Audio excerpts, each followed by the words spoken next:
Supreme court نے حال ہی میں ایک تاریخی فیصلہ سناتے ہوئے اردو کو غیر ملکی زبان قرار دینے سے صاف انکار کیا اور واضح کیا کہ اردو اس ملک کی اپنی زبان ہے۔ عدالت نے یہ بھی کہا کہ کوئی شخص اردو زبان کو اختیار کرنے یا اسے استعمال کرنے سے نہیں روک سکتا۔ یہ فیصلہ اردو کے تئیں ملک کی اعلیٰ عدلیہ کے مثبت رویے کی عکاسی کرتا ہے اور اس زبان کی تاریخ، ثقافت اور سماجی اہمیت کو اجاگر کرتا ہے۔ لیکن افسوس کہ ایک طرف جہاں عدالتیں اردو کی اہمیت کو تسلیم کر رہی ہیں، وہیں اردو بولنے والے اور لکھنے والے خود اسے نظر انداز کر رہے ہیں۔ اردو کی ترقی و بقا کے لیے ٹھوس اقدامات کی کمی شدت سے محسوس کی جا رہی ہے۔ اردو زبان جو ہندوستان کی گنگا جمنی تہذیب کی علامت ہے، اپنی شاعری، ادب اور خوبصورت اسلوب کی وجہ سے دنیا بھر میں مشہور ہے، لیکن آج اس کی حالت زبوں حالی کی طرف بڑھ رہی ہے۔ اردو اکیڈمیوں اور تنظیموں کا زور زیادہ تر روایتی مشاعروں اور سیمیناروں تک محدود ہو کر رہ گیا۔ یہ پروگرام اگرچہ اہم ہیں، لیکن یہ اردو کو عام کرنے اور اس کی ترقی کے لیے ناکافی ہیں۔ ہر سال نومبر میں یوم اردو یا اس طرح کے دیگر پروگرام منعقد کیے جاتے ہیں، لیکن سال کے باقی 11 مہینوں میں اردو کے فروغ کے لیے کوئی قابل ذکر کوشش نظر نہیں آتی۔ یونیورسٹیوں میں اردو کے شعبوں کی حالت بھی تشویشناک ہے۔ طلباء کی تعداد میں مسلسل کمی آ رہی ہے۔ جن یونیورسٹیوں میں طلباء اردو پڑھنا چاہتے ہیں، وہاں اکثر مناسب وسائل یا اساتذہ کی کمی ہوتی ہے۔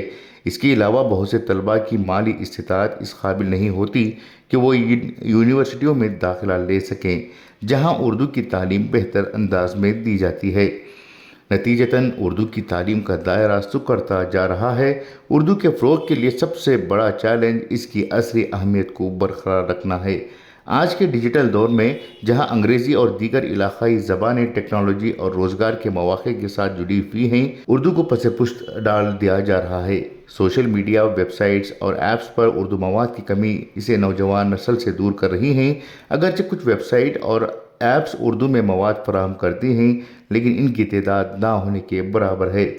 اردو کی ترقی و بقا کے لیے چند ٹھوس اقدامات کی ضرورت ہے۔ سب سے پہلے اردو کو تعلیمی نصاب میں زیادہ اہمیت دی جانی چاہیے۔ اسکولوں اور کالجوں میں اردو کو اختیاری مضمون کے طور پر متعارف کرایا جائے اور اس کی تدریس کے لیے جدید طریقوں کو اپنایا جائے۔